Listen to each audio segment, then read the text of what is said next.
Assalamualaikum warahmatullahi wabarakatuh. Perkenalkan, nama saya Nur Zahra dengan NIM O1A1201995 dari kelas D.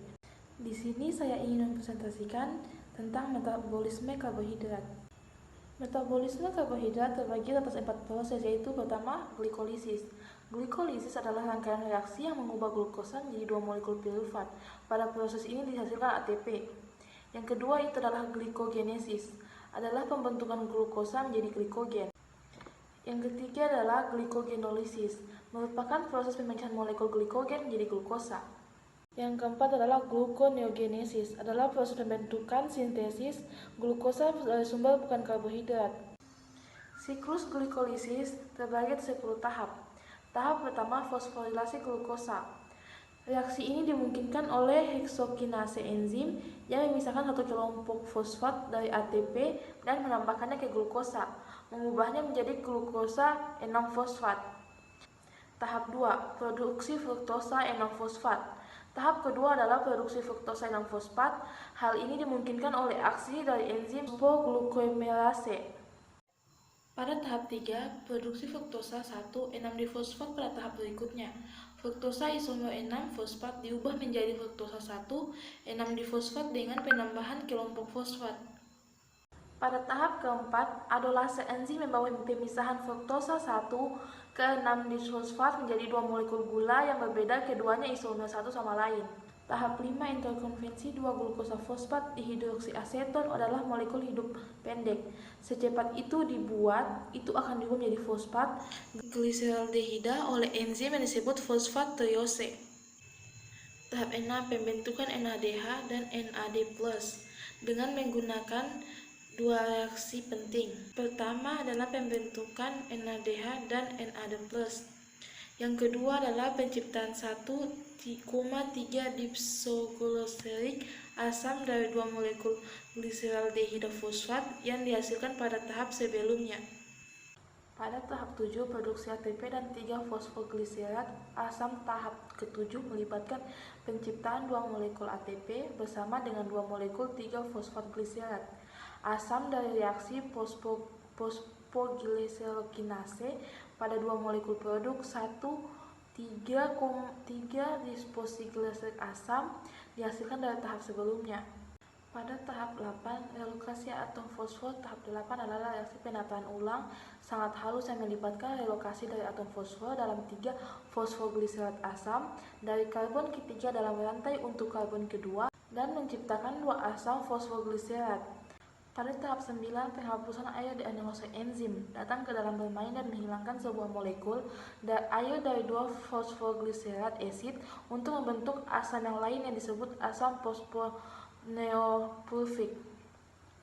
Tahap 10, pembentukan pirufat asam dan ATP. Tahap ini melibatkan penciptaan 2 molekul ATP bersama dengan 2 molekul asam pirufat dari aksi kinase pirufat enzim pada 2 molekul asam fosfoneopulfik dihasilkan pada tahap sebelumnya. Yang kedua itu siklus Krebs, terjadi di matriks mitokondria sel.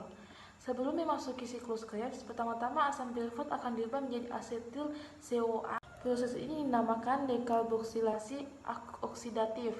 Dalam siklus Krebs, ini asetil CoA akan mengalami siklus dan menghasilkan 2 CoA2, 1 ATP, 3 NADH, dan 1 FADH untuk setiap 1 asetil CoA.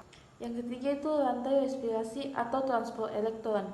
Rantai transport elektron merupakan serangkaian rantai dalam membran yang terdiri dari protein kompleks yang mentransfer elektron dari donor elektron menuju akseptor elektron melalui reaksi redoks. Redoks adalah singkatan dari reduksi dan oksidasi terjadi secara bersamaan. Transfer elektron ini akan mentransfer proton H+ melintasi membran. Secara keseluruhan, rantai transfer elektron terdiri dari protein, enzim, dan molekul-molekul lainnya. Hubungan metabolisme karbohidrat, lipid, dan asam amino. Karbohidrat akan diubah menjadi glukosa dan kemudian dimasuki proses glikolisis. Protein akan diubah menjadi asam amino. Asam amino akan mengalami proses deaminasi menjadi NH3 yang akan dikeluarkan melalui urin dan menjadi asam keto yang sebagian akan memasuki proses gliolisis sebagai pirufat dan sebagian lagi ke siklus Krebs. Sedangkan lemak akan dipecah menjadi bentuk yang sederhana, yaitu asam lemak dan gliserol. Gliserol akan langsung memasuki proses glikolisis sebagai gliseraldehid 3-fosfat.